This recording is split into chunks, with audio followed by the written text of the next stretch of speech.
1, 2, 3, funk it.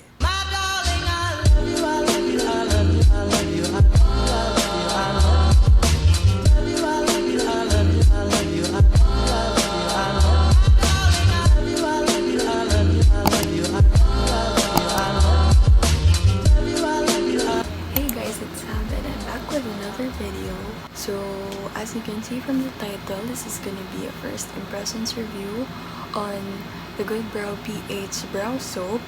And also, there will be a giveaway, so I hope that you stay until the end of the video to learn the mechanics and how to win your own clear brow kit. Let's start. So, ganito yung itsura ng packaging niya. Karton lang naman siya. So, when you open, yan. Merong thank you for your order at saka brow tips. So, pag inopen yung ganyan, ito yung nakikita nyo.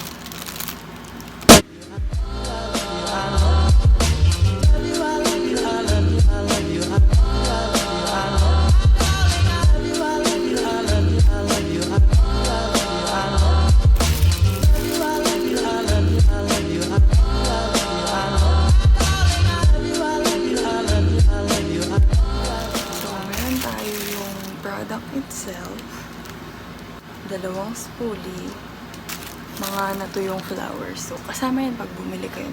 So, ayun, this whole box costs 250 pesos. And you can find them on Instagram and also on Shopee. Pero mas recommend ko na sa Shopee na kayo bumili kasi mas madalas yung free shipping doon. So, hindi nyo na kailangan gumastos pa ng 70 pesos more.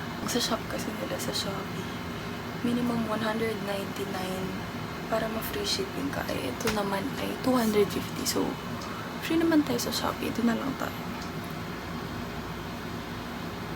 So, ito yung product itself. Tapos, i-twist mo lang.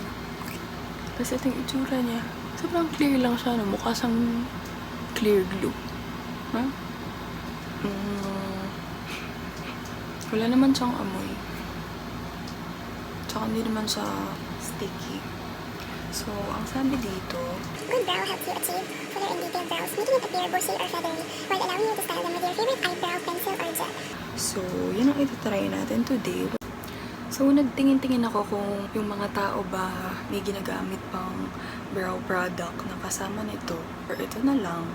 At saka, if ito ba ang inuuna nila or yung brow product nila. Tapos, ito yung parang pang seal. So, dahil hindi ko alam ang gagawin, try natin lahat. Ang sabi dito sa brow tips, spray a small amount of water, setting spray or mist on the surface of the brow soap. Tapos, meron tayo ditong spray bottle na may water, which is, by the way, 6 pesos ko lang nabili sa Shopee. Watch out for my Shopee haul next week. So, ayan, isa-spray lang natin yung water. Tapos, hayaan muna natin siyang ma-soak. Tapos, i-bend lang natin yung spoolie para mas madali kunin. Kuha lang tayo ng product. So, as you can see, may product na siya. So, on my right brow, gagawin natin yung brow soap yung una. Tapos, dito naman yung brow pencil muna. Tapos, tsaka tayo brow soap. So, let's begin. So, ayan, iba-brush up lang natin. As you can see, konti lang naman yung kilay ko. Joke, dalawa naman sila. Konti lang yung buhok ng kilay ko. So, ayan, obvious naman na konti lang naman yung ano niya, pero may difference naman. Nakikita niyo ba yung difference? Ito yung brow soap only. Mahirap lang siyang i-work for me as a person na konti lang yung hair sa kilay, as a person na hindi naman biniyayaan. So, ito yung wala, tapos ito yung meron. Sobrang labo ng camera ko kasi phone lang yung gamit ko, pero napapansin ko na mas nakataas to kaysa dito. More on placement lang naman ng brow hair yung naa-alter niya. So, kung wala ka namang buhok, ano yung ipapa-feathery effect niya, diba? So, gamit ako ng deep brow pomade in the shade dark brown. Tapos, gagamitin ko tong focal lure na eyebrow brush na sobrang liit. Ito yung buong kamay ko. Ito lang siya. Tapos, ito ay 9 pesos lang. Anong masasabi niyo? Abangan niyo to sa aking Shopee haul next week. Gusto ko to kasi sobrang liit lang niya. Kasi mamimimik mo talaga yung brow hair mo lang. So, didip lang tayong konti. Ang konti lang kasi sobrang pigmented na. Tapos, i-fill in lang natin yung sparse areas. OMG, tumigas nga siya. Parang sinit niya in place yung brow hairs ko. Ang hirap lang niyang sundin. Sobrang kalat na kasi ng kilay ko kasi. Hindi na tayo nakakapagpa-thread. Sabog na naman siya. Okay tong brush na to.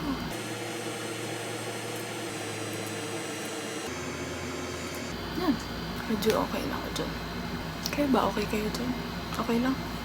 Siguro magtatagal to. No? Ito yung wala. Ito yung meron na. Ayoko naman ng sobrang plakadong kilay. So, that's it. So, ito na yung right brow natin na brow soap first, tapos brow pomade after. So, next naman, I did my brows off camera. I used the Careline Best Brow Liner. Wala nang sulat. Sobrang tagal na nito sa akin. Ganito lang siya. Just a normal eyebrow pencil.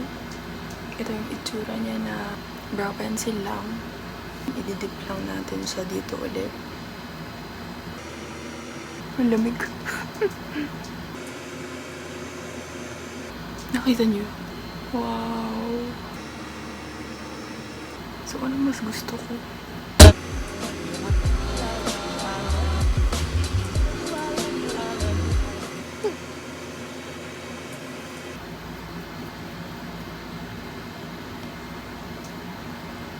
Parang nga siyang soap. Soap siya, diba? Ito yung brow pencil first, tapos brow soap after. Tapos ito yung brow soap first, then brow pomade after.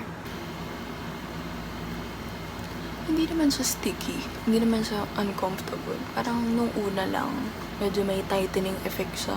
Pero okay naman na siya. Meron naman silang difference. Hindi nyo siya nakikita dito sa video, pero i-insert ko yung clips dito.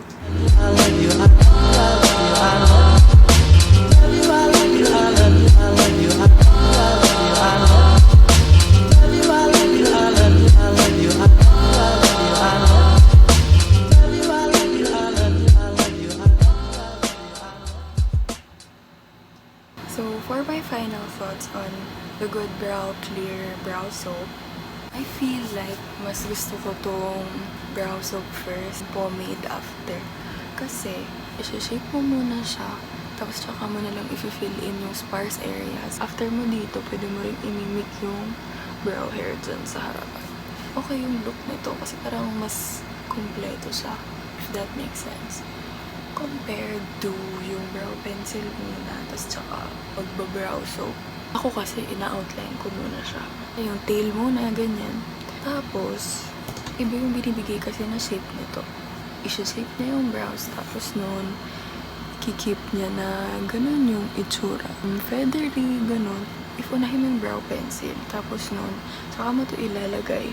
Parang sobrang hirap na niyang patungan. Kung kunyari, kapag tinaas mo yan lahat. Saka, inayos mo na siyang ganyan. Hindi mo na siya mababawi kasi ang hirap ipatong ng brow pencil dun sa may soap na. Imagine mo ba? Kasi parang may soap na siya, tapos tsaka mo siya patungan. Very slippery layer kasi siya. So parang ang hirap na nitong balikan para magayos. As compared to yung brow pomade na kahit after mo mag-soap, kumukulay naman siya. Ang comment ko lang naman, maganda siya kung alam mo kung paano siya gamitin. Siyempre, kailangan mong aralin kung bagay ba sa'yo yung nakataas lahat, like Andrea Brillantes or not. So, like any type or any brand of pangkilay, siyempre, kailangan niya ng konting getting used to. Pero, kapag naman na-master mo na siya, okay na siya. in my opinion, mas okay ito kaysa sa normal kong look na brow pencil lang. Kasi parang sinulatan mo lang siya, ganon. Pero, nung nagganito na ako, medyo napansin, parang mas na-volumize na yung brow hairs ko. On the other hand, yung mga biniyayaan ng kilay, like my other friends out there, sobrang magugustuhan ito as in. Kasi, wala na kayong gagawin. Gaganunin nyo lang. Alis na kayo. Parang, hindi ka na magpapakahirap sa mirror na gaganyan ka pa. Gaganyanin mo lang. Gaganunin ka na. Tapos okay na. Alis ka na. So, would I recommend this to beginners? Feeling ko, oo. Kasi, first, mas mura to.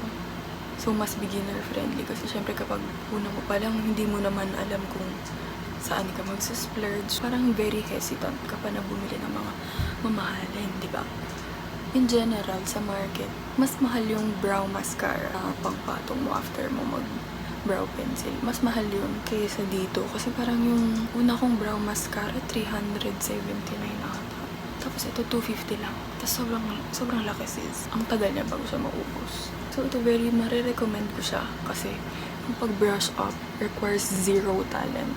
Eh, di ba parang nung beginner ka, ang tagal-tagal mong inaral yan, hindi mo talaga siya makukuha sa una mong try.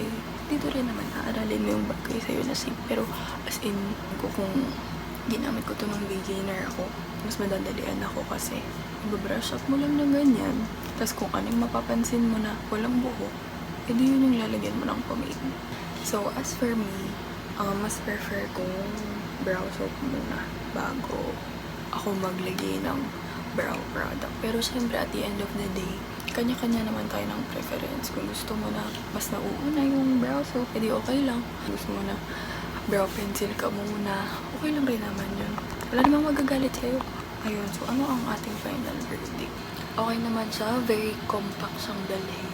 At saka, for 250 parang sobrang sulit na niya. Kasi sobrang laki ng sobrang dami ng product. Nakikita niyo ba yan? Okay naman, saka hindi siyang amoy. So, if you like this, is worth a try. Kasi nabasa ko somewhere about brow soaps. Sobrang tagal na pala niya. Even in the 19-somethings. Ito na rin yung ginagamit nilang pangkilay sa Hollywood. And that spoke volumes.